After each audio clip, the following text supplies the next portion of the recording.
California, homelessness is set to make up nearly 1/3 of a U.S. homeless population.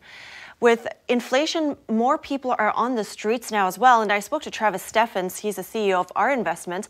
He told me what he's doing to help the issue and his take on how you can help the homeless too. Our focus was to purchase properties in the roughest areas of the country, the forgotten areas of the country, if you will. These properties were typically properties other people would steer away from. We steered into them.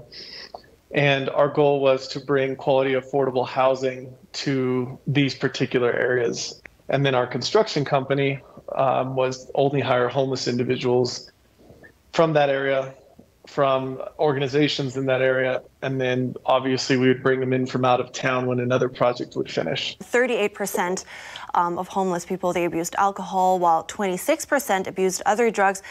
I'm wondering your stance on this, and what is the relationship that you see between drug abuse and homelessness? It's a great question. So the current census is 581,000 people homeless in the United States.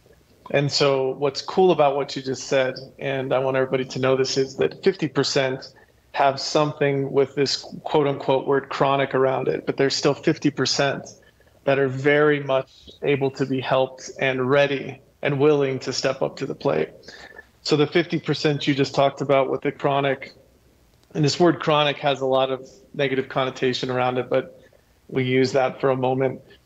There's a subset of homeless people that stand out on the streets that have certain levels of mental illness. So we've got those individuals on the street corner. Those are the ones we typically see. So everyone's perspective of homelessness is they're all chronically on drugs and on alcohol, and that's simply not true. Then you have the next tier of homelessness where they are using drugs and they are using alcohol to numb the pain of the shame and guilt that they feel from falling into this trap.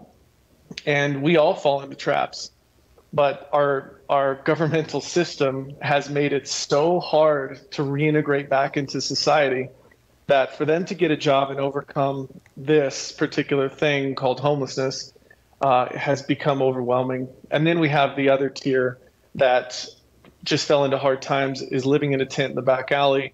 They're sober and they just need some help to get a job and get back on their feet.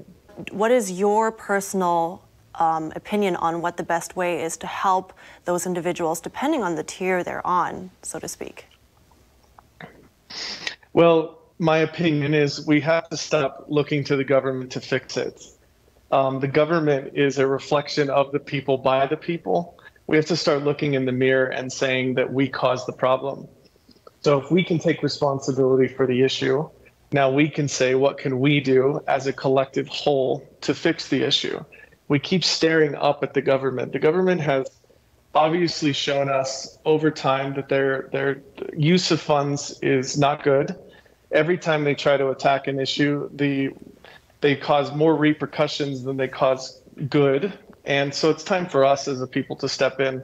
One of the things we can stop doing is stop giving money to them on the street corner. As bad as you want to do it, as bad as you want to give them the food, give them the bottle of water, it's simply not helping the issue. It's telling them that, hey, as long as you stay here in this situation, we're going to take care of you. Thank you so much, Travis Stéphens. I really appreciate the talk today and your time to share all this. You're so welcome. It's my honor.